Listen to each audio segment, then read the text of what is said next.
हाँ मेरे भाइयों, कैसे हैं आप लोग। मैं उम्मीद करता हूँ आप लोग अच्छे होंगे, मस्त होंगे, एकदम स्वस्थ होंगे। दोस्तों, अपन ने साइंस की श्रृंखला स्टार्ट कर दी थी और मैं आज आगे बात करूँगा। आपको बताइए कि मैंने नया टॉपिक चालू किया था कोशिका का।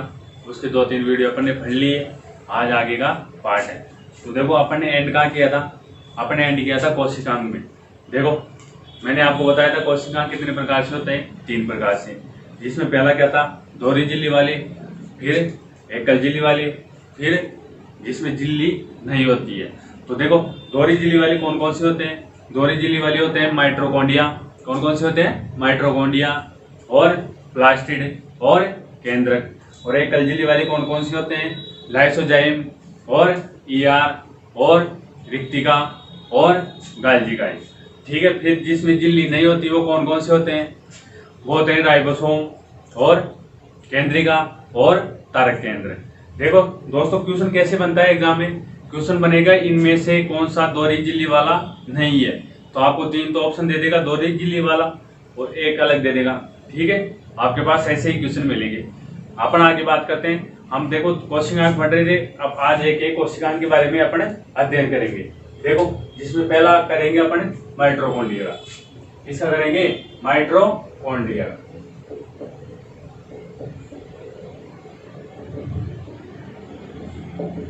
ठीक है, हेडिंग डालो माइटोकॉन्ड्रिया। और इसको हिंदी में क्या बोलते हैं, सूत्र कणिका। ठीक है। देखो, जितने भी सेंट्रल लेवल के एग्जाम में आते हैं ना, देखो माइटोकॉन्ड्रिया ना देखा सूत्र कणिका दे देता है। ठीक है, थोड़ा हो जाता है कंफ्यूज, क्योंकि अपन को पता है माइटोकॉन्ड्रिया, लेकिन ये हर कोई को पता नहीं होता कि माइटोकॉन्ड्रिया को क्या बोलते हैं, सूत्र कणिका। ठीक है, स्टेट लेवल के एग्जाम में ये आते हैं सूत्र कणिका ना, माइटोकॉन्ड्रिया नहीं देता वो। तो ये बात ध्यान रखना, माइटोकॉन्ड्रिया और सूत्र कणिका दोनों ही एक होती है। देखो, अब बात करते हैं अपन।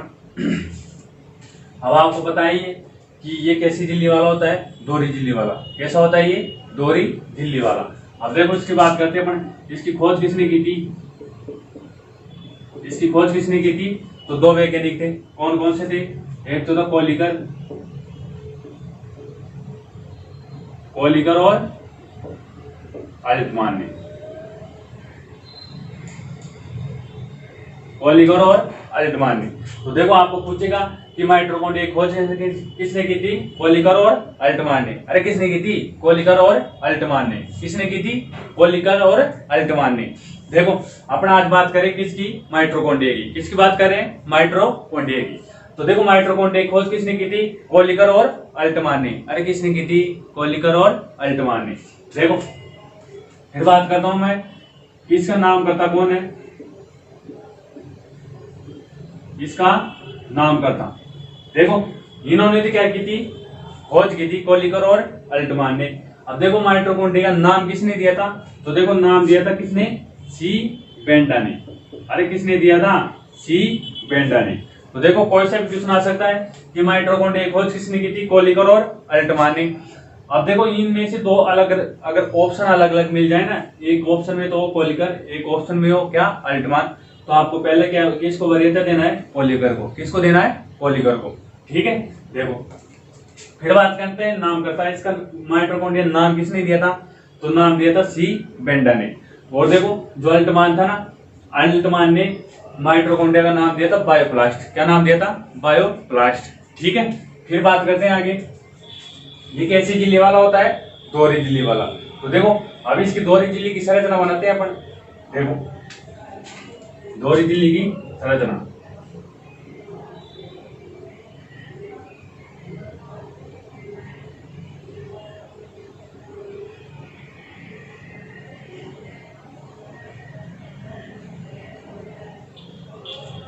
देखो,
देखो ये होता है माइटोकॉन्ड्रिया की संरचना। देखो ये तो होती है बाहर की झिल्ली, और क्या होती है ये आउटर लेयर, ठीक है। और ये क्या होती है इनर लेयर। देखो जो बाहर की झिल्ली होती है माइटोकॉन्ड्रिया की, बाहर की झिल्ली को क्या कहा जाता है पारगम्य। कौन सी झिल्ली होती है वो पारगम्य, परमेबल झिल्ली। और जो आंतरिक झिल्ली होती है उसको क्या बोलते हैं चयनात्मक पारगम्य झिल्ली, चयनात्मक पारगम्य झिल्ली, ठीक है। देखो अपन बात करें किसकी माइटोकॉन्ड्रिया की। अरे किसकी बात करें माइटोकॉन्ड्रिया की। माइटोकॉन्ड्रिया की खोज किसने की थी कोलिकर और अल्टमान ने। किसने की थी कोलिकर और अल्टमान ने। माइटोकॉन्ड्रिया नाम किसने दिया था, किसने दिया था सी बेंडा ने। अरे किसने दिया था सी बेंडा ने। माइटोकॉन्ड्रिया एक झिल्ली वाला होता है या दो झिल्ली वाला, कितनी कितनी झिल्ली वाला होता है दो झिल्ली वाला।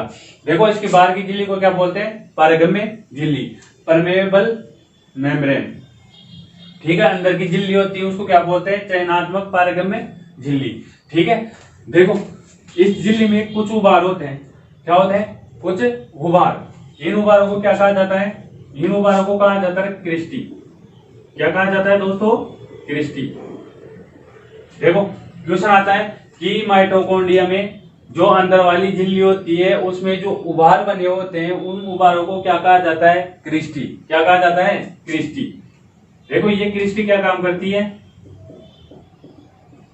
ये क्रिस्टी क्या काम करती है, ये क्रिस्टी काम करती है जो माइटोकॉन्ड्रिया का आंतरिक क्षेत्रफल होता है उसको क्या करता है बढ़ाने में काम आती है, ठीक है। क्वेश्चन ऐसे भी आता है कि माइटोकॉन्ड्रिया के आंतरिक क्षेत्रफल को कौन बढ़ाती है क्रिस्टी। कौन बढ़ाती है क्रिस्टी। क्रिस्टी बढ़ा के क्या करती है ताकि अपन जो शोषण ले उसकी प्रक्रिया में आसानी हो सके, उसमें कोई दिक्कत ना हो, ठीक है। शोषण की प्रक्रिया में क्या हो सके आसानी, ठीक है। देखो फिर बात करता हूं। देखो जो ये क्रिस्टी होती है इन क्रिस्टी में क्या होते हैं कुछ कण, क्या होते हैं इनमें कुछ कण होते हैं, ऐसे कुछ कण होते हैं,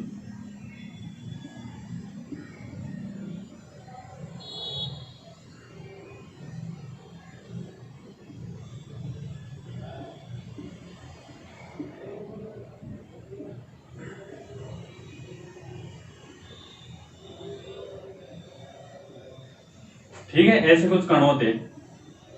देखो इन कणों को क्या बोलते हैं, देखो इन कणों को बोलते हैं, देखो एक कण को तो बोलते हैं F1 कण,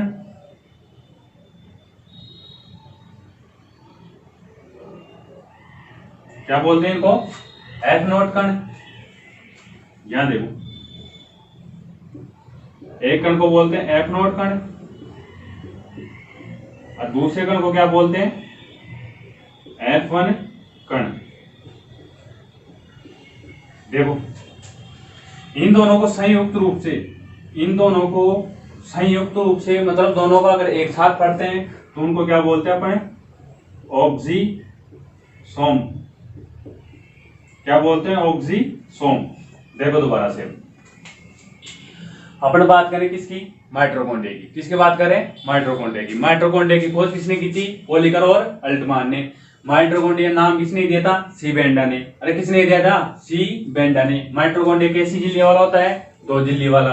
देखो जो बाहर की झिल्ली को क्या बोलते हैं पारगम्य झिल्ली, आंतरिक झिल्ली को क्या बोलते हैं चयनात्मक पारगम्य झिल्ली। आंतरिक झिल्ली में क्या होते हैं उभार होते हैं, उन उभारों को क्या नाम दिया क्रिस्टी। क्रिस्टी क्या काम करती है माइटोकॉन्ड्रिया के आंतरिक क्षेत्रफल को बढ़ाने में काम आती है।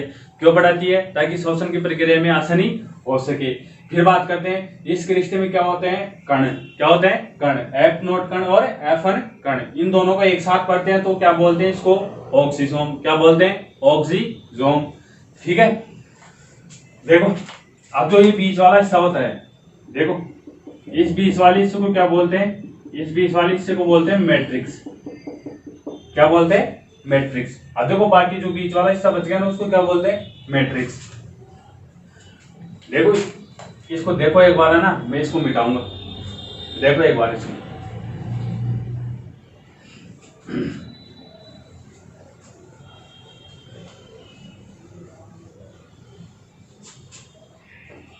देखो देखो, बाहर की झिल्ली आ गई, अंदर की झिल्ली आ गई, क्रिस्टी आ गई। ठीक है, अब जो बाकी बच गया ना, इस बीच वाले भाग को क्या बोलते हैं? मैट्रिक्स।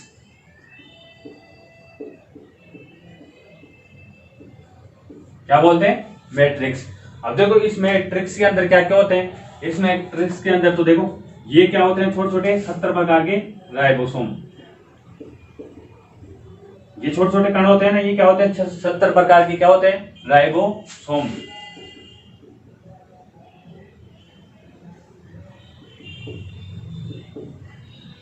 राइबोसोम।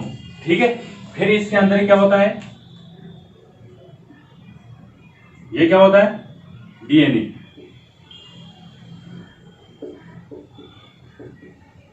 वर्ताकार डबल स्टैंडर्ड डीएनए। क्या होता है? वर्ताकार डबल स्टैंडर्ड डीएनए। ये लो। ठीक है, देखो दोबारा से।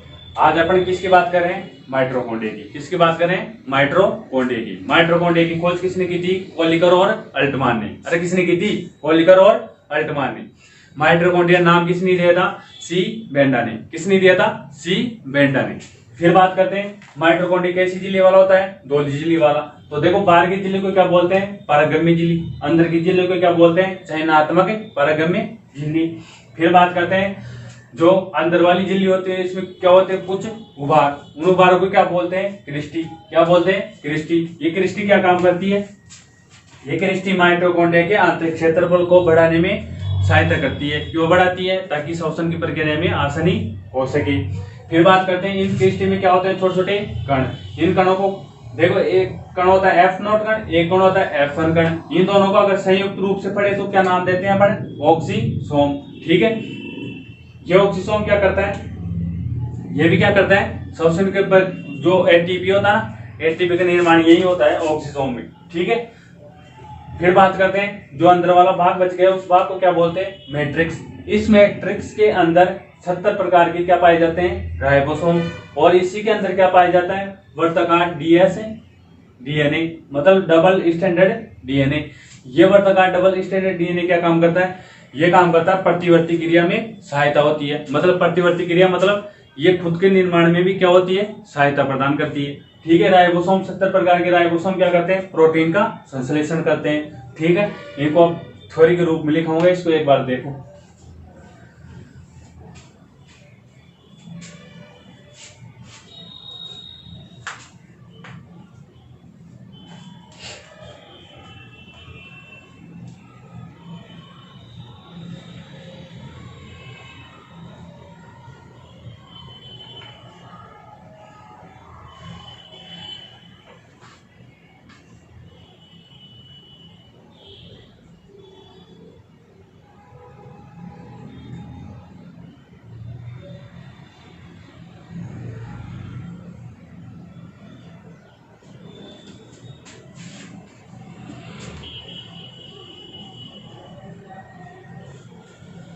दोस्तों मेरा वादा है, एक भी क्वेश्चन किसी भी एग्जाम में बाहर नहीं जाएगा। बस जैसा वीडियो डालू उसको देखते रहो, नोट्स बनाते रहो, एकदम मजा आ जाएगा साइंस पढ़ के। ऐसी फीलिंग, जब तक साइंस में फीलिंग ना आई ना तब तक ये मत समझना कि आपकी तैयारी हो गई। साइंस में जैसे जैसे साइंस पढ़ोगे ना तो फीलिंग आने लग जाएगी। ठीक है, साइंस की फीलिंग आएगी और किसी की नहीं आएगी। देखो अब बात करते हैं, जो मैंने ये डायग्राम बनाया था उसको थ्योरी के रूप में लिखो। देखो बताओ, माइटोकॉन्ड्रिया की बाहर की झिल्ली को क्या नाम दिया था अपन ने? क्या नाम दिया था? पारगम्य झिल्ली।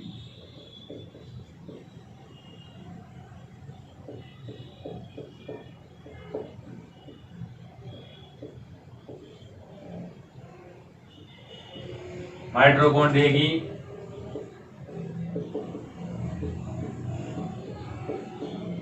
बाहरी परत को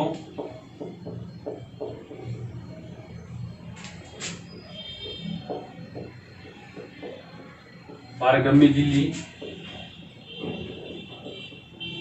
कहते हैं। और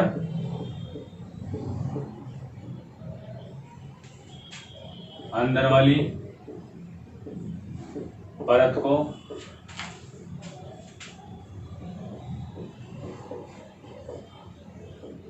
चयनात्मक पारगम्य झिल्ली कहा जाता है। ठीक है, माइटोकॉन्ड्रिया की बाहरी परत को क्या नाम दिया था? पारगम्य झिल्ली। और माइटोकॉन्ड्रिया के अंदर वाली झिल्ली को क्या नाम दिया था? चयनात्मक पारगम्य झिल्ली। ठीक है, फिर बात करते हैं। अब देखो, माइटोकॉन्ड्रिया की जो अंदर वाली झिल्ली होती थी उसमें क्या होते थे? कुछ गुबार। क्या होते थे? कुछ गुबार।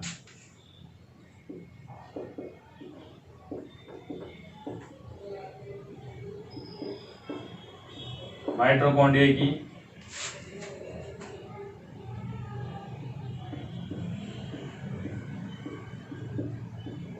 अंदर वाली परत में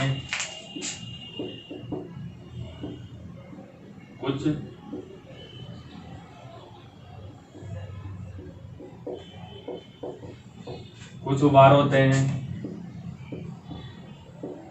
जिन्हें दृष्टि कहा जाता है तथा दृष्टि क्या काम करती है बताओ? यह माइटोकॉन्ड्रिया के आंतरिक क्षेत्रफल को बढ़ाने में काम आती है तथा दृष्टि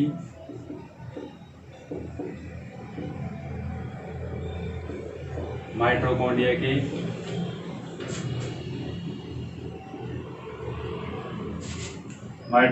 के आंतरिक क्षेत्रफल को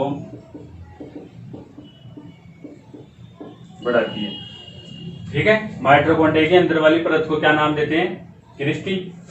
कुछ उभार होते हैं, उभारों को क्या कहा जाता है? क्रिस्टी। क्रिस्टी क्या करती है? माइटोकॉन्ड्रिया के आंतरिक क्षेत्रफल को क्या करती है? बढ़ाती है, जिससे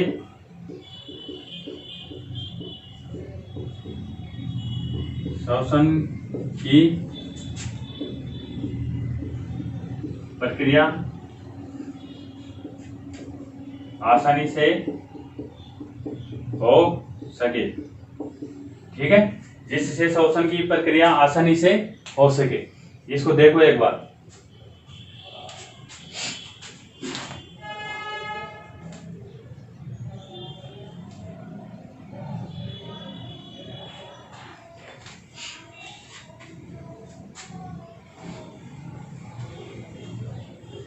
ऐसे नोट्स बनाने एकदम फुल डिटेल पढ़ेंगे, एकदम शानदार तरीके से।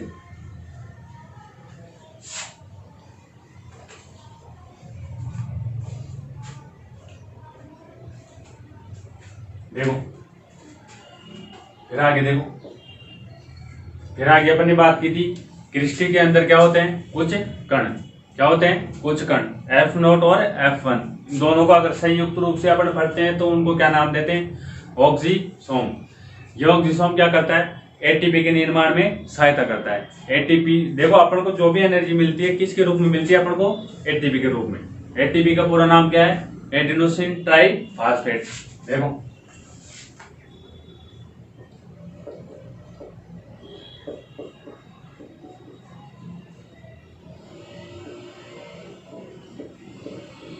माइटोकॉन्ड्रिया की क्रिस्टी में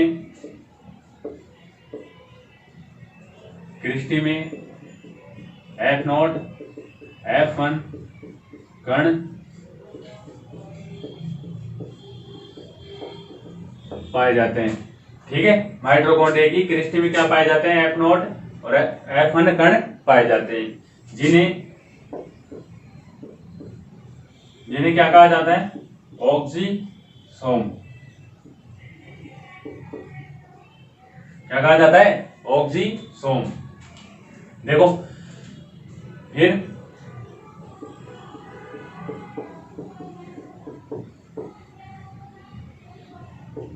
यह ऑक्सीसोम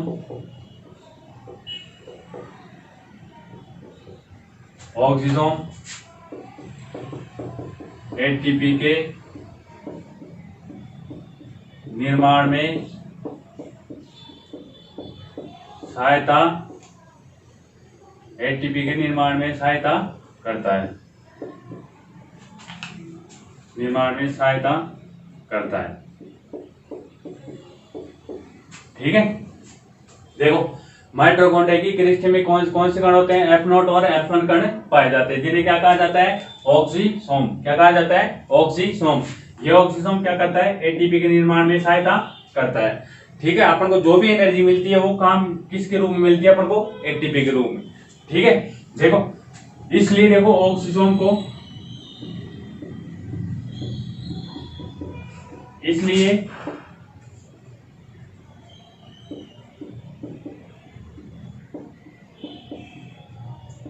ऑक्सीसोम को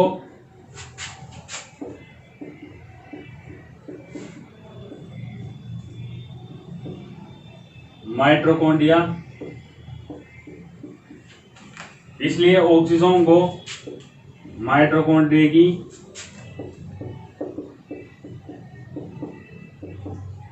रचनात्मक तथा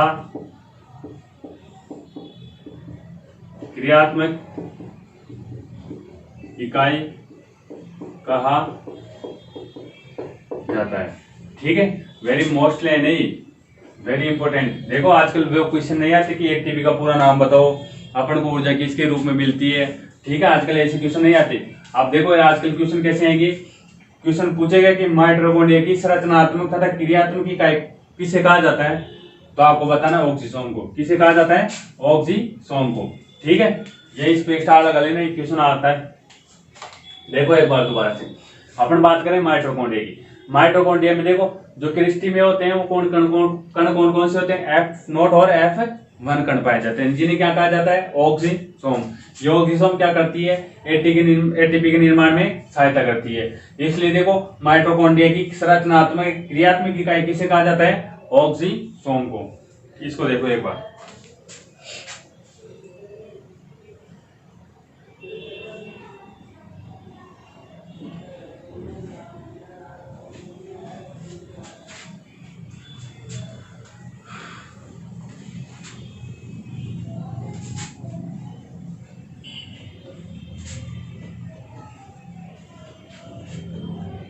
देखो आगे फिर अपन ने बताया। अब जो बीच वाला हिस्सा बच गया उसको क्या बोलते थे अपन? मैट्रिक्स। क्या बोलते थे? मैट्रिक्स। मैट्रिक्स के अंदर क्या क्या पाया जाता है? एक तो 17 प्रकार के राइबोसोम और उसके अलावा डबल स्टैंडर्ड डीएनए। ठीक है, लिखो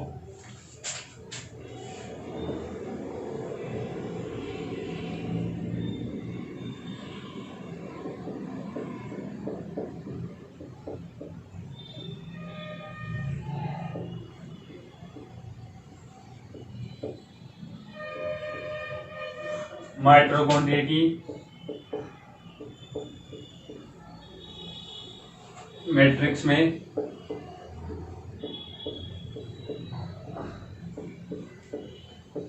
माइटोकॉन्ड्रिया की मैट्रिक्स में 17 प्रकार के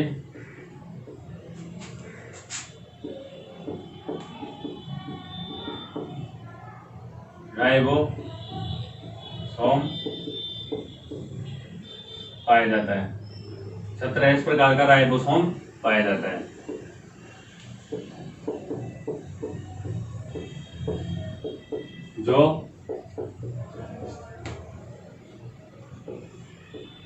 जो प्रोटीन के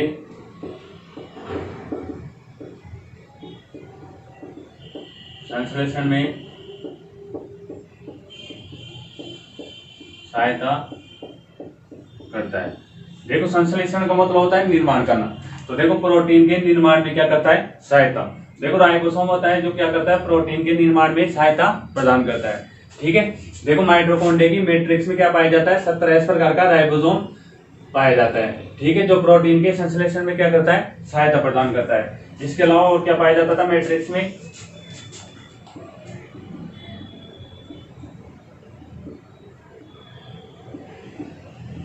माइटोकॉन्ड्रिया की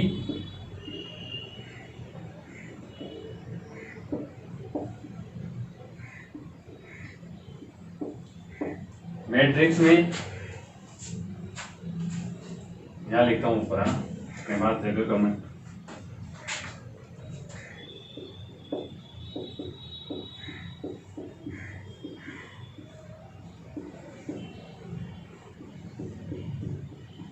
माइटोकॉन्ड्रिया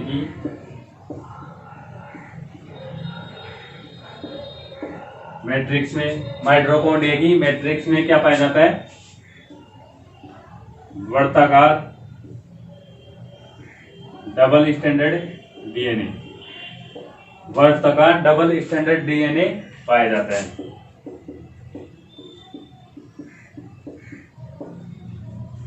ठीक है, माइटोकॉन्ड्रिया की मैट्रिक्स में वर्ताकार डबल स्टैंडर्ड डीएनए पाया जाता है। ठीक है, ये वर्ताकार डबल स्टैंडर्ड डीएनए क्या काम करता है? ये खुद के निर्माण में जो खुद का निर्माण होता है ना, उसमें सहायता प्रदान करता है। ठीक है, इसको देखो एक बार।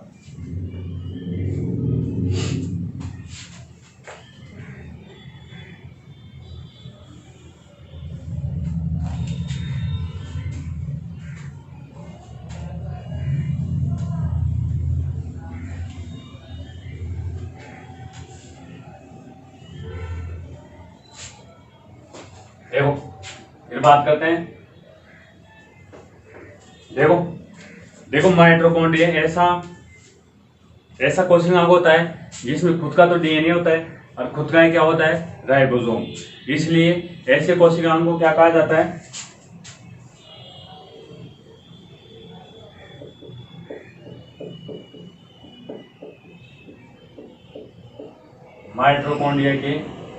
माइटोकॉन्ड्रिया को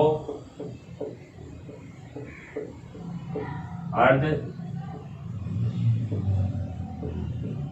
स्वायत्त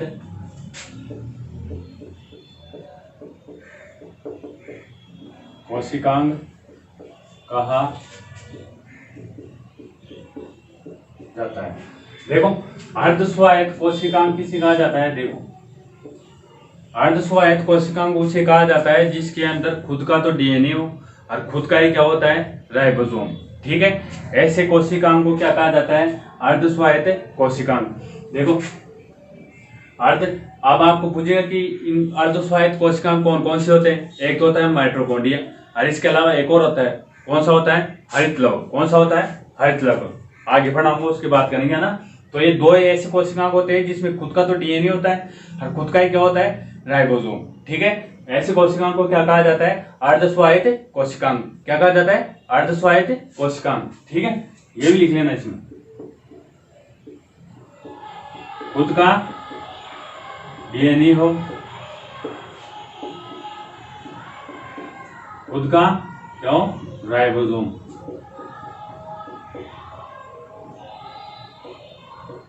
ठीक है, ये दोनों हो उसको क्या बोलते हैं? अर्ध स्वायत्त कोशिकांग। क्या बोलते हैं? अर्ध स्वायत्त कोशिकांग। ठीक है, देखो फिर बात करते हैं। क्वेश्चन ये भी आता है कि किस कोशिकांग को सेल के अंदर सेल कहा जाता है? मतलब कोशिका के अंदर कोशिका कहा जाता है। किसे कहा जाता है? माइटोकॉन्ड्रिया को। देखो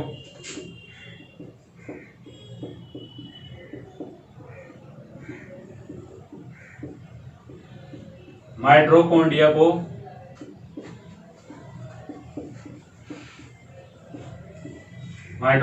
को कोशिका के अंदर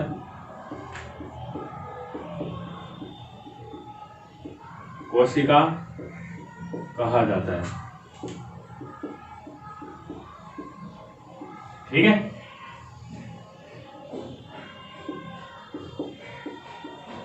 ठीक है, माइटोकॉन्ड्रिया को कोशिका के अंदर कोशिका कहा जाता है। ठीक है, ये देखो एक बार, इसको देखो।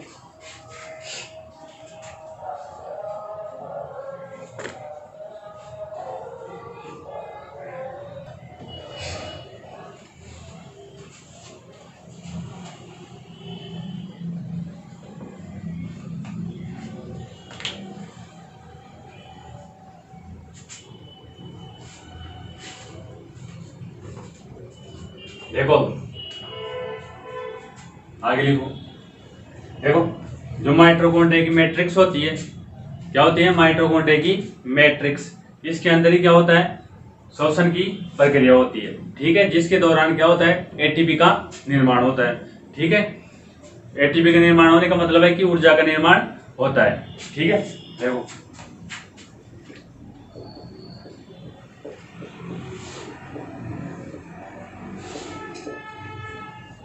माइटोकॉन्ड्रिया की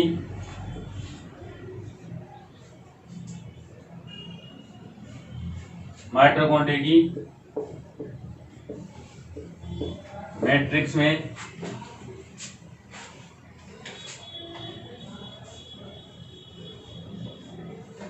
ऐसा लिखो, मानव में वायवीय श्वसन, माइटोकॉन्ड्रिया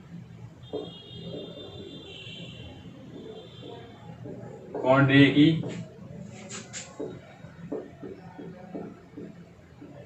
मैट्रिक्स में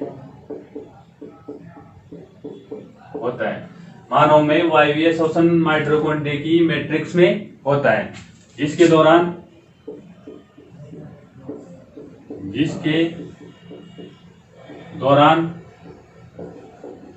एटीपी का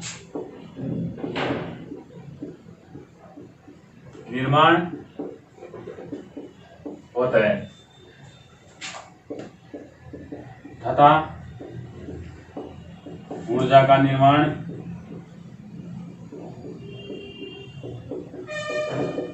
होता है, ठीक है।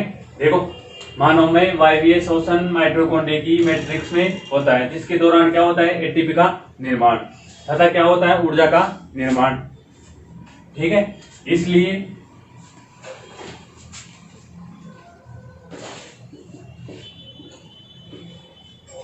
ठीक है। अब देखो आपको पता है कि माइटोकॉन्ड्रिया को कोशिका के क्या बोलते हैं, शक्ति ग्रह, पावर हाउस, ठीक है।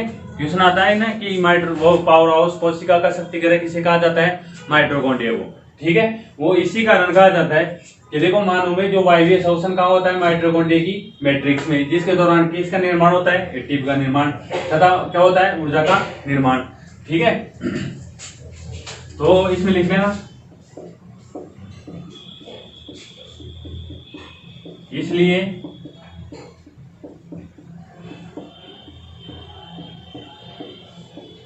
माइटोकॉन्ड्रिया को कोशिका का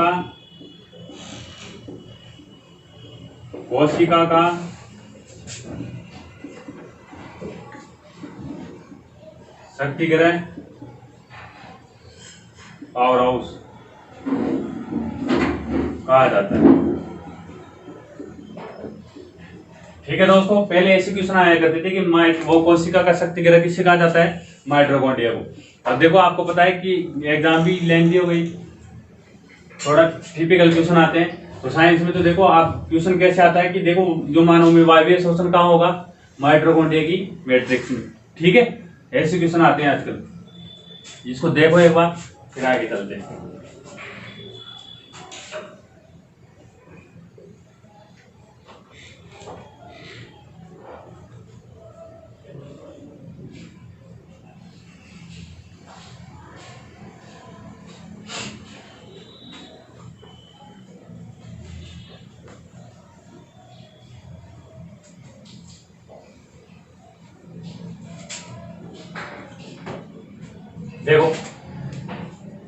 देखो दोस्तों, अपन श्वसन तंत्र पढ़ेंगे ना, उसके दौरान अपन ये चीजें पढ़ेंगे। एक तो होता है लिंक, रिएक्शन, एक होता है क्रेब्स साइकिल,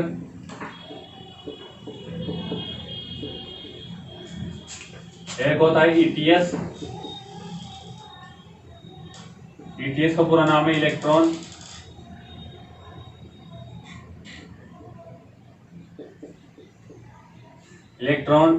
ट्रांसपोर्ट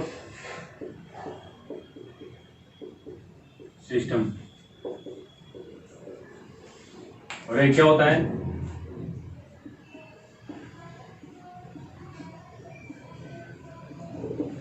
वशियम लो वसीय अम्लों का बीटा ऑक्सीकरण। देखो ये 4 प्रोसेस पढ़ेंगे अपन। देखो पहला क्या है, लिंक रिएक्शन, दूसरा क्रेब्स चक्र, तीसरा एटीएस इलेक्ट्रॉन ट्रांसपोर्ट सिस्टम। देखो जो एटीपी बनता है ना उससे पहले क्या बनता है, पहले ईटीएस बनता है, ठीक है। फिर तीसरा चौथा क्या है, वसीय अम्लों का बीटा ऑक्सीकरण। देखो ये जितनी भी प्रोसेस होती है ये कहाँ होती है, माइटोकॉन्ड्रिया की मैट्रिक्स में। कहाँ होती है, माइटोकॉन्ड्रिया की मैट्रिक्स में। इस पूरे सिस्टम को अपन पढ़ेंगे श्वसन तंत्र में, तो लिख लेना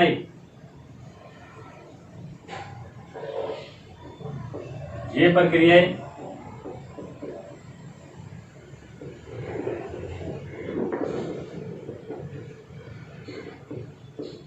माइटोकॉन्ड्रिया की मैट्रिक्स में संपन्न होती है, ठीक है। कौन कौन सी, एक तो लिंक रिएक्शन, दूसरा क्रेब्स चक्र, तीसरा ईटीएस, चौथा वसीय अम्लों का बीटा ऑक्सीकरण। सबसे ज्यादा ऑक्सीकरण भी कहाँ होता है, माइटोकॉन्ड्रिया में होता है, ठीक है। इसको देखो एक बार और देख लो आगे। देखो जो माइटोकॉन्ड्रिया में जो जनन होता है, जो गुणन होता है, वो किस विधि द्वारा होता है, विखंडन विधि द्वारा। किस विधि द्वारा होता है, विखंडन विधि द्वारा। देखो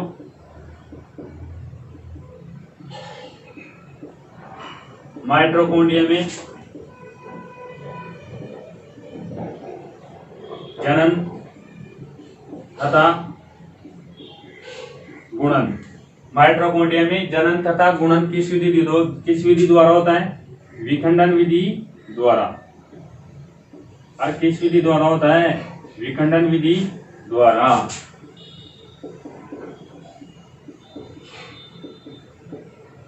देखो माइटोकॉन्ड्रिया में जनन तथा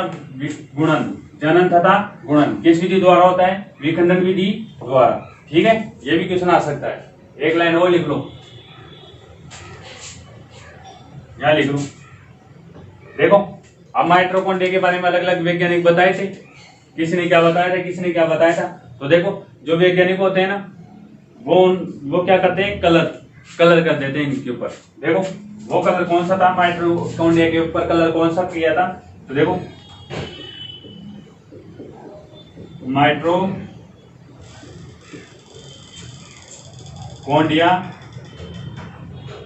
को जेनस ग्रीन रंजक द्वारा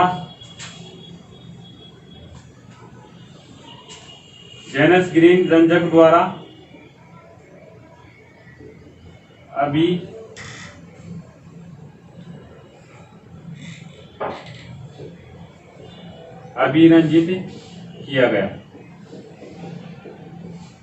ठीक है। और जगह एक सोल्ट है तो इसलिए आकार का लिखिए।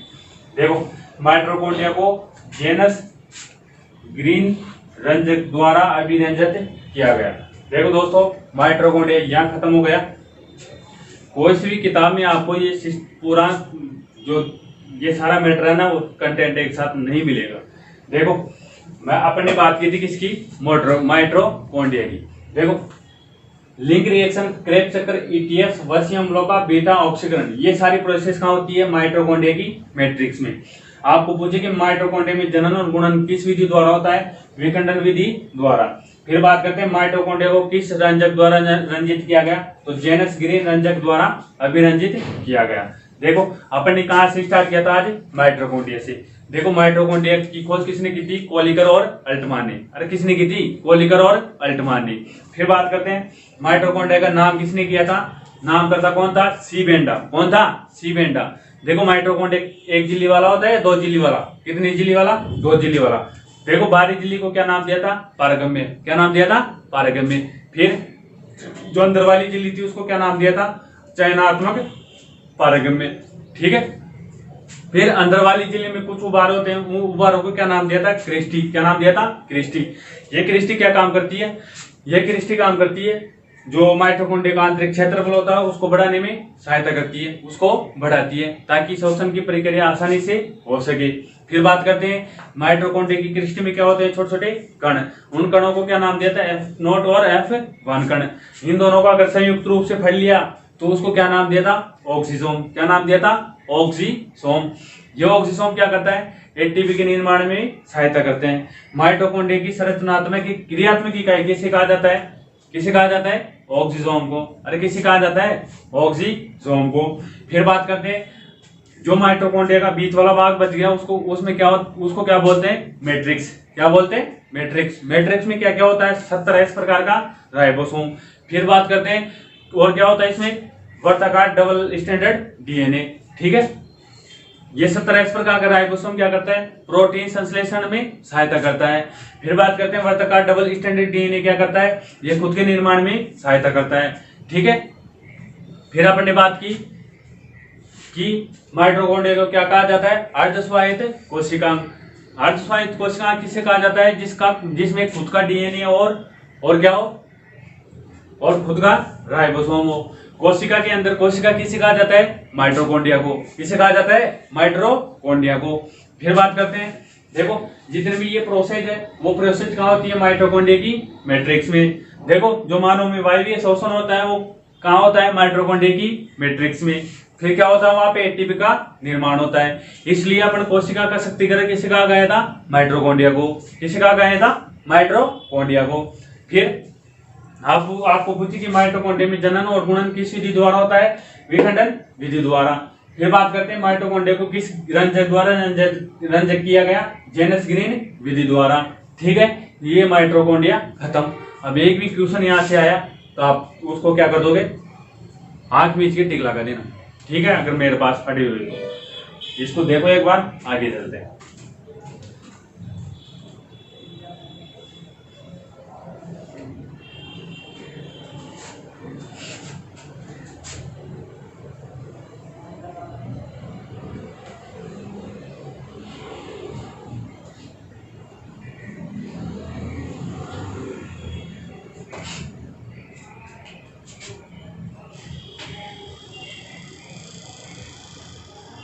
देखो देखो दोस्तों, आपको करना कुछ नहीं है, बस रोजाना वीडियो देखो, अलग तलग मार के बैठ जाओ, चाय का कप ले लो हाथ में।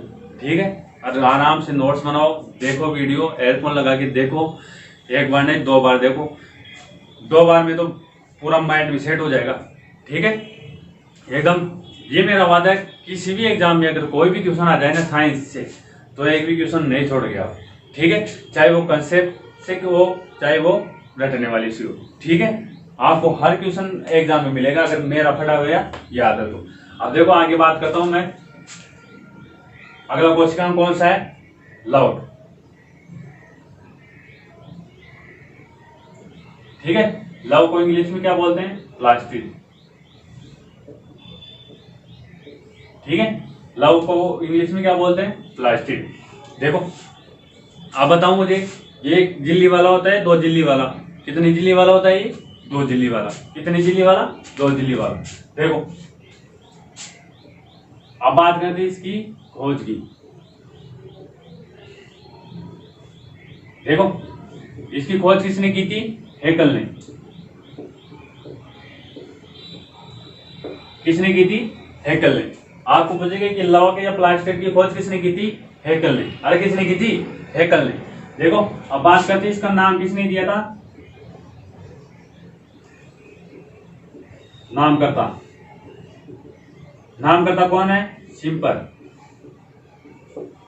ठीक है, कौन है, शिम्पर।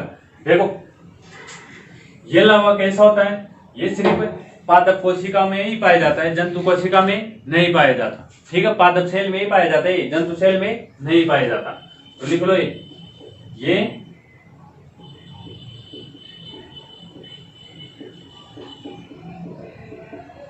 पादप कोशिका में पाया जाता है।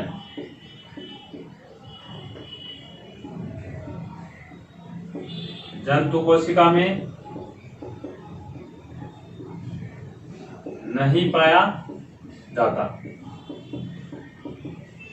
ठीक है, आप याद रखना, लवक सिर्फ पादप कोशिका में ही पाया जाता है, जंतु कोशिका में नहीं पाया जाता। देखो लवक पादप कोशिका का सबसे बड़ा कोशिकांग होता है। ठीक है, आपको पूछेगा क्वेश्चन कि पादप कोशिका का सबसे बड़ा कोशिकांग कौन होता है? लवक, प्लास्टिड। ठीक है, यह है पादप कोशिका का सबसे बड़ा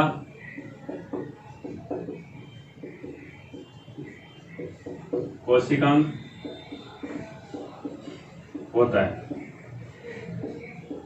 यह पादप तथा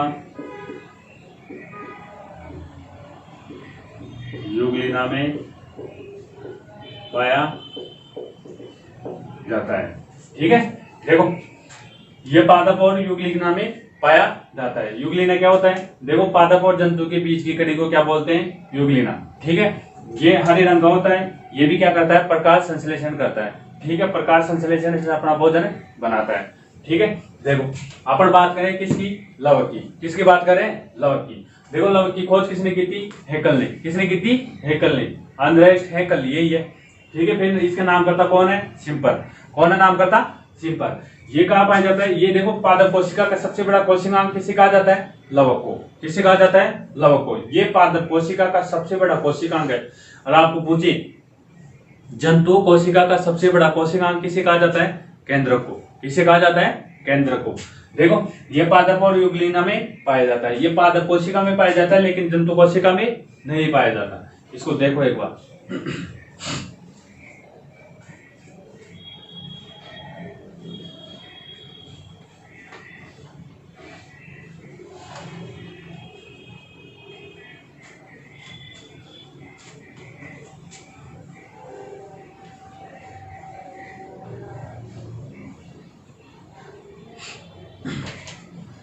देखो अब आपको बताइए ये क्या होता है? दोहरी झिल्ली वाला। देखो इसमें भी क्या पाए जाते हैं? इसमें 70 एस प्रकार का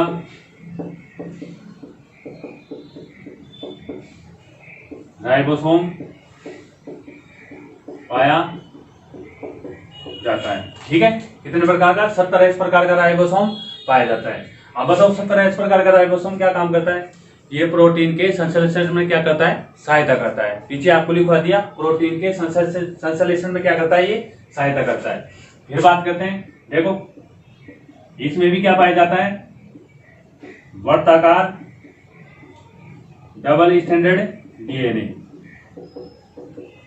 पाया जाता है। ठीक है, इसमें वर्ताकार डबल स्टैंडर्ड डीएनए पाया जाता है। ठीक है, फिर बात करते हैं, अब मैंने आपको बताया था कि जिसमें खुद का तो डीएनए हो और खुद का ही क्या हो? राइबोसोम। उस कोशिकांग को क्या कहा जाता है? अर्धस्वायत्त कोशिकांग। क्या कहा जाता है? अर्धस्वायत्त कोशिकांग। इसे अर्धस्वायत्त कोशिकांग कहा जाता है। ठीक है, मैंने आपको बताया था ना, दो ही होते हैं अर्धस्वायत्त कोशिकांग। एक तो होता है माइटोकॉन्ड्रिया और दूसरा क्या होता है? लवक। ठीक है, जिसमें खुद का तो डीएनए पाया जाता है और खुद का ही क्या पाया जाता है? राइबोसोम। ठीक है, देखो अपन बात करें किसकी? लवक की। लवक की खोज किसने की थी? किसने की थी? हैकेल ने। किसने की थी? हैकेल ने। लवक नाम किसने दिया था? किसने दिया था? शिम्पर ने। अरे किसने दिया था? शिम्पर ने। ये पादप और यूग्लिना में पाया जाता है, जंतु कोशिका में नहीं पाया जाता। ठीक है, पादप कोशिका का सबसे बड़ा कोशिकांग कौन सा होता है? लवक। कौन सा होता है? लवक। ठीक है, फिर बात करते हैं कि इसमें क्या पाए जाते हैं? 70 एस प्रकार का राइबोसोम पाया जाता है। फिर बात करते हैं इसमें क्या होता है? वर्ताकार डीएस डबल स्टैंडर्ड डीएनए पाया जाता है। इसे क्या कहा जाता है? अर्धस्वायत्त कोशिकांग कहा जाता है, जिसमें खुद का तो क्या होता है? डीएनए। खुद का ही क्या होता है? राइबोसोम। ये एक झिल्ली वाला होता है, दो झिल्ली वाला। कितनी झिल्ली वाला होता है? दो झिल्ली वाला। ठीक है, इसको देखो।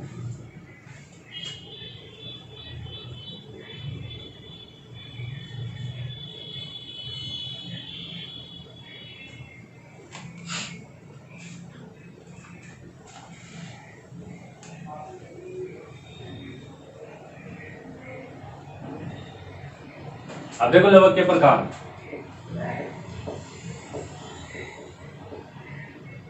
देखो लवक 3 प्रकार से होता है। कितने प्रकार से होता है? 3 प्रकार से। पहला कौन सा है? ल्यूकोप्लास्ट।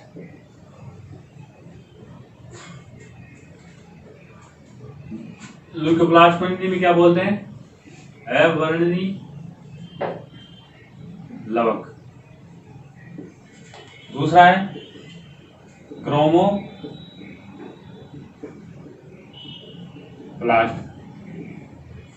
इसको हिंदी में क्या बोलते हैं?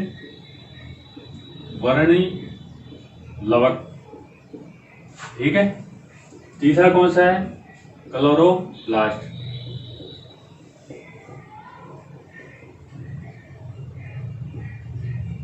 ठीक है। इसको हिंदी में क्या बोलते हैं? हरित लवक।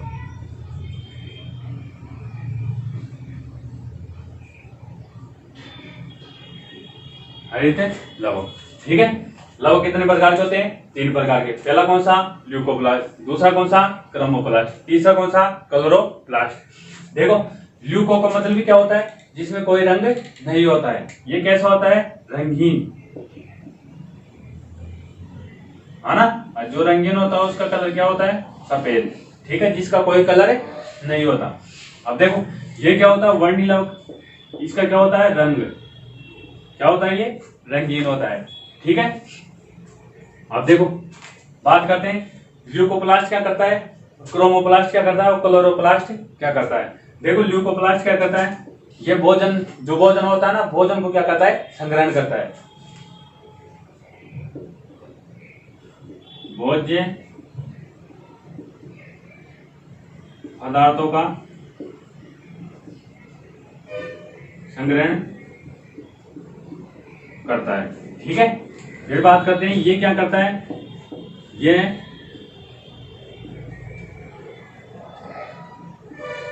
रंग देने का काम करता है। और ये क्या करता है? हरित लवक क्या करता है? भोजन का निर्माण करता है ये। ठीक है।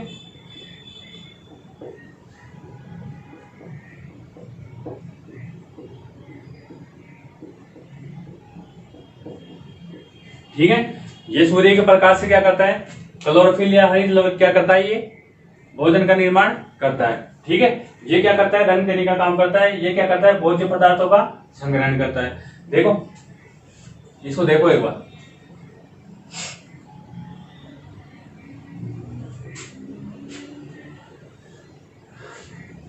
ठीक है। लवक कितने प्रकार के होते हैं? 3 प्रकार के। पहला कौन सा? ल्यूकोप्लास्ट। दूसरा कौन सा? क्रोमोप्लास्ट। तीसरा कौन सा? क्लोरोप्लास्ट। ल्यूकोप्लास्ट क्या करता है? ये भोज्य पदार्थों का संग्रहण करता है। क्रोमोप्लास्ट क्या करता है? रंग देने का काम करता है। और क्लोरोप्लास्ट क्या करता है? भोजन का निर्माण करता है। ठीक है। इसको मिटा रहा हूं मैं एक बार, है ना। इनको मिटा रहा हूं इनको। आप देखो देखो देखो आप पूछेगा क्वेश्चन की पादप कोशिका में भोजन का निर्माण किस रूप में होता है? स्टार्च के रूप में। और जंतु कोशिकाओं में भोजन का निर्माण किसके रूप में होता है? ग्लाइकोजन के रूप में। ठीक है। ये क्वेश्चन आते हैं बार बार। पादपों में भोजन का संग्रहण किसके रूप में होता है? स्टार्च के रूप में। ठीक है। पादपों में भोजन का संग्रहण किसके रूप में होता है? स्टार्च के रूप में। फिर जंतुओं में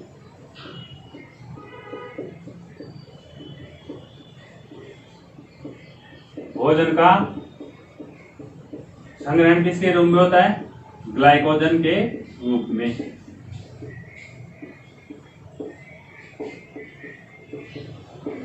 ठीक है। पादपों में तो भोजन किसके रूप में ग्रहण होता है? स्टार्च के रूप में। और जो जंतुओं में भोजन का संग्रहण किसके रूप में होता है? ग्लाइकोजन के रूप में। ये दोनों बातें ध्यान रखना ना, यहां से क्वेश्चन आते हैं एग्जाम में। फिर बात करते हैं, देखो ये क्या करता है? रंग देने का काम करता है। तो देखो टमाटर का लाल रंग होता है ना, टमाटर लाल किसके कारण होता है? टमाटर लाल किसके कारण होता है? लाइकोपीन के कारण। किस मरने के कारण होता है? लाइकोपीन के कारण। ठीक है, क्वेश्चन आते हैं कि टमाटर का लाल रंग किसके कारण होता है? लाइकोपीन के कारण। अरे किसके कारण? लाइकोपीन के कारण। जैसे कि गाजर है, देखो गाजर का एक तो होता है लाल रंग, एक होता है नारंगी रंग। देखो लाल रंग तो किसके कारण होता है? एंथो या एंथासाइनिन के कारण। ठीक है, गाजर का लाल रंग किसके कारण होता है? एंथासाइनिन के कारण। और नारंगी रंग किसके कारण होता है? बीटा कैरोटीनॉइड के कारण। ठीक है, देखो टमाटर का लाल रंग होता है लाइकोपीन के कारण, और गाजर का लाल रंग होता है एंथोसाइनिन के कारण, और नारंगी रंग होता है किसके कारण? बीटा कैरोटीनॉइड के कारण। ठीक है, इसको देखो एक बार।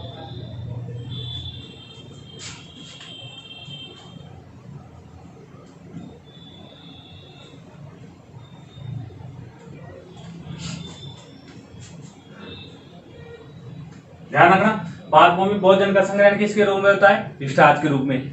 जंतुओं में भोजन का संग्रहण किसके रूप में होता है? ग्लाइकोजन के रूप में। ठीक है, टमाटर का लाल रंग लाइकोपीन के कारण, गाजर का लाल रंग एंथोसाइनिन के कारण, नारंगी रंग बीटा कैरोटीनॉइड के कारण।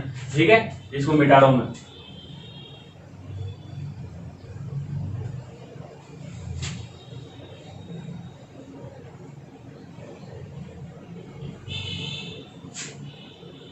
देखो दो बातें और ध्यान रखना।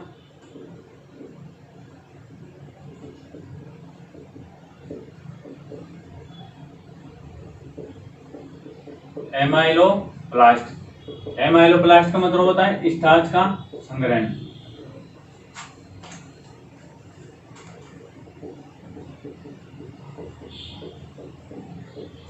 ठीक है, फिर एक होता है इलियोप्लास्ट। इलियोप्लास्ट ये क्या होता है? ये होता है वसा का संग्रहण। ठीक है, देखो एमाइलोप्लास्ट का मतलब भी क्या होता है? स्टार्च का संग्रहण। और इलियोप्लास्ट का मतलब क्या होता है? वसा का संग्रहण। ठीक है,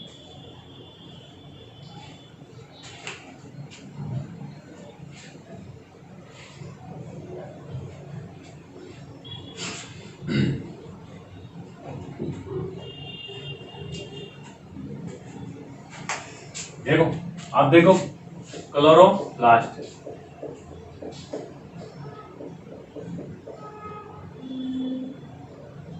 और इसी को क्या बोलते हैं? हरित लवक।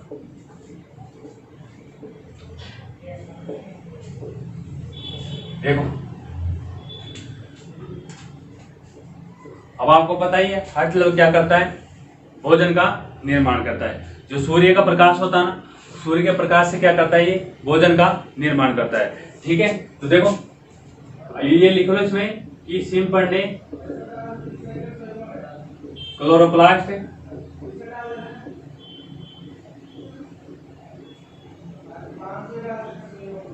ठीक है, सिंपल ने क्लोरोप्लास्ट नाम दिया। आपको पूछे कि क्लोरोप्लास्ट नाम किसने दिया था? सिंपल ने। किसने दिया था? सिंपल ने। अब आपको पता है, देखो इसमें क्या पाए जाते हैं? इसमें 70 प्रकार का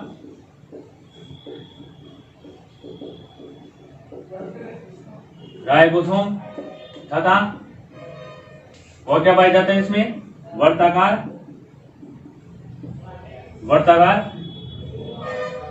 डबल स्टैंडर्ड डीएनए पाया जाता है। ठीक है, देखो आपको पता है लवक कितनी झिल्ली वाला होता है? 2 झिल्ली वाला। तो हरित लवक भी कैसा होता है? 2 झिल्ली वाला। ठीक है, तो देखो ध्यान रखना, क्लोरोप्लास्ट नाम किसने दिया था? सिंपल ने।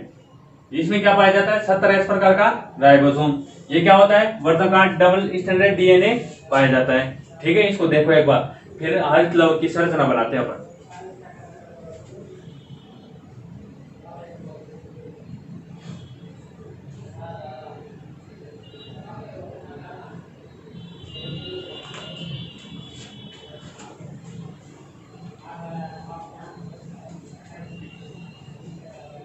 देखो आपको पता है ये क्लोरोप्लास्ट कितनी झिल्ली वाला होता है? 2 झिल्ली वाला। ठीक है,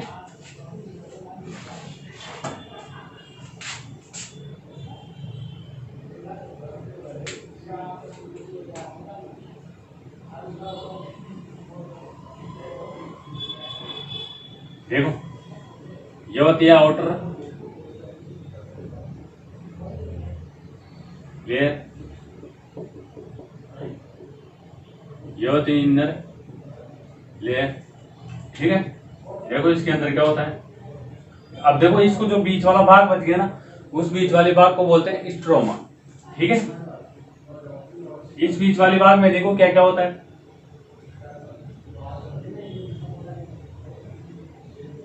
देखो एक सिक्के नुमा संरचना होती है, देखो ऐसे।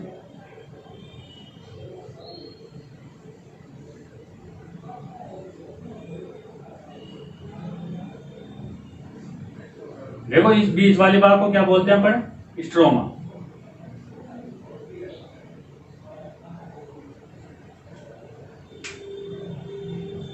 इस बीच वाली भाग को बोलते हैं स्ट्रोमा। ठीक है, अब देखो ये जो सिक्के नुमा संरचना होती है, देखो इस सिक्के नुमा संरचना को क्या बोलते हैं? थैलेकोइड। थैलेकोइड बोलते हैं। ठीक है, अब देखो इस थैलेकोइड का जो ग्रुप होता है ना, ग्रुप, इस थैलेकोइड का जो ग्रुप होता है उस ग्रुप को बोलते हैं अपन ग्रेनम। क्या बोलते हैं अपन? ग्रेनम। देखो आपके पास क्वेश्चन आएगा कि जो सिक्के नुमा संरचना होती है उसको क्या नाम देते हैं अपन? थैलेकोइड। और जो सिक्के नुमा संरचना का एक ग्रुप होता है उस ग्रुप को क्या बोलते हैं अपन? ग्रेनम। ठीक है, अब देखो ये सिक्के नुमा संरचना ऐसी जुड़ी होती है, एक पट्टिका से जुड़ी होती है ऐसे।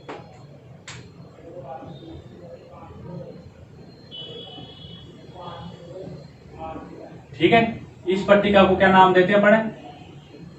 इंटर ग्रेनम पट्टिका। इस पट्टिका को क्या नाम देता है अपन? इंटरग्रेनम पट्टिका से ये क्या होते हैं? आपस में जुड़े हुए होते हैं। देखो अपन पढ़ रहे हैं लवक की संरचना। देखो लवक में दो झिल्ली होती है, आउटर लेयर और इनर लेयर। ठीक है, फिर बात करते हैं जो सिक्के नुमा संरचना होती है उसको क्या नाम दिया अपन ने? थैलेकोइड। क्या नाम दिया था? थैलेकोइड। जो सिक्के नुमा संरचना का एक ग्रुप होता है उस ग्रुप को क्या बोलते हैं अपन? ग्रेनम। क्या बोलते हैं? ग्रेनम। देखो इसका जो झिल्ली का बीच का भाग होता है उसको क्या नाम दिया? स्ट्रोमा। ठीक है, ये सिक्के नुमा संरचना एक पट्टिका से जुड़ी होती है, उस पट्टिका को क्या नाम दिया था? इंटरग्रेनम पट्टिका। क्या नाम दिया था? इंटरग्रेनम पट्टिका। ठीक है, इसको देखो एक बार।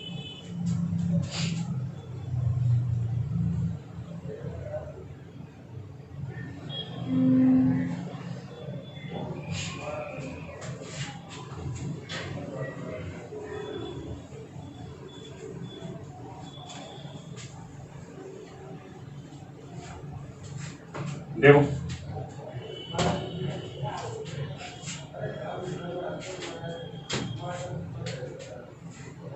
अब लिखो इसमें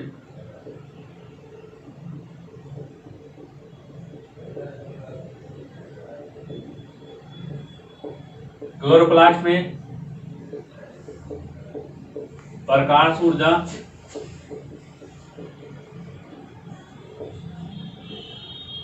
रासायनिक ऊर्जा में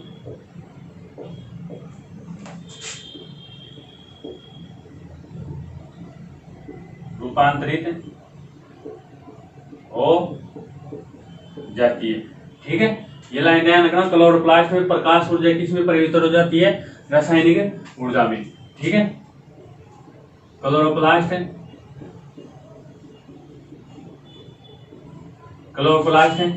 प्रकाश संश्लेषण में, क्लोरोप्लास्ट प्रकाश संश्लेषण की क्रिया करता है। ठीक है, क्लोरोप्लास्ट क्या करता है? ये प्रकाश संश्लेषण करते हैं। क्या करते हैं? प्रकाश संश्लेषण। ठीक है, फिर बात करते हैं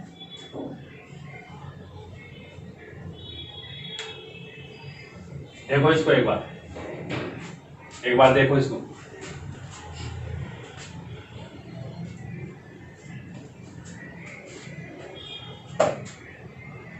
ठीक है। क्लोरोप्लास्ट में क्या होती है, प्रकाश ऊर्जा रासायनिक ऊर्जा में परिवर्तन हो जाती है। ठीक है। क्लोरोप्लास्ट क्या करता है, प्रकाश संश्लेषण की क्रिया क्या करता है, देखो। फिर अब प्रकाश संश्लेषण से क्या होता है, भोजन का निर्माण होता है। आपको बताया था कि प्रकाश संश्लेषण से क्या होता है, भोजन का निर्माण।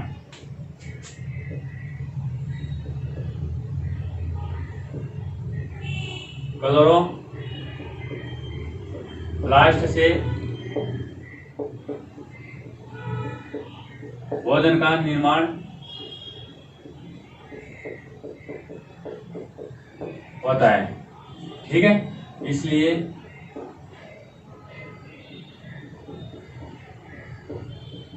इसे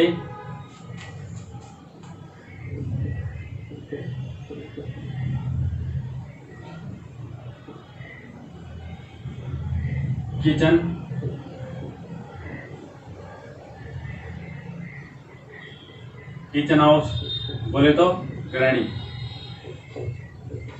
भी कहा जाता है। ठीक है।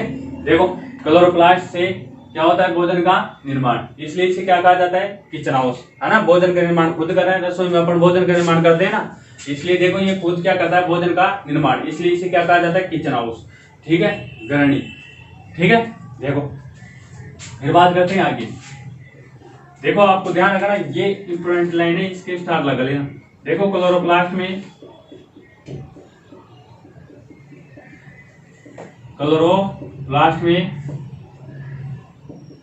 Mg+2 मैग्नीशियम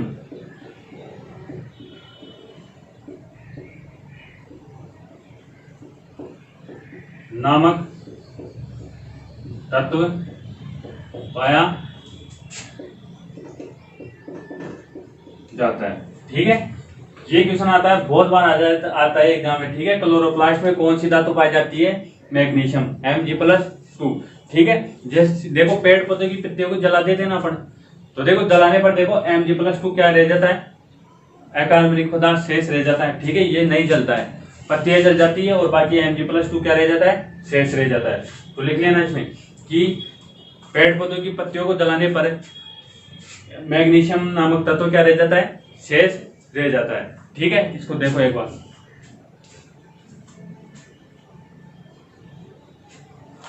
ठीक है। देखो जो पत्तियों को हरा रंग कौन देता है, क्लोरोप्लास्ट देता है। कौन देता है, क्लोरोप्लास्ट। क्लोरोप्लास्ट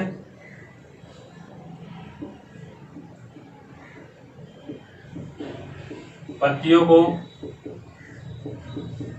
हरा रंग प्रदान करता है। ठीक है। देखो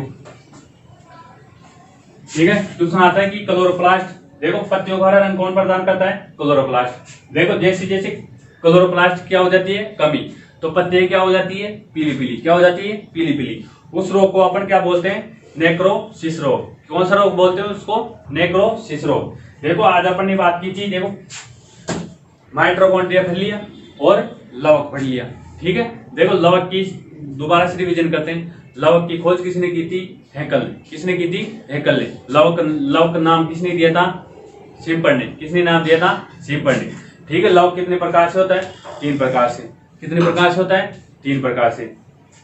पहला कौन सा था, ल्यूकोप्लास्ट। दूसरा कौन सा था, क्रोमोप्लास्ट। तीसरा कौन सा था, क्लोरोप्लास्ट।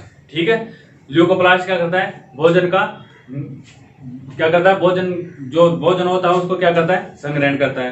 क्रोमोप्लास्ट क्या करता है, भोजन को या किसी को भी रंग देता है। क्लोरोप्लास्ट क्या करता है, भोजन का निर्माण करता है। ठीक है। जो टमाटर का लाल रंग होता है किसके कारण होता है, लाइकोपिन के कारण। गाजर का जो लाल रंग होता है किसके कारण, एंथोसाइनिन के कारण।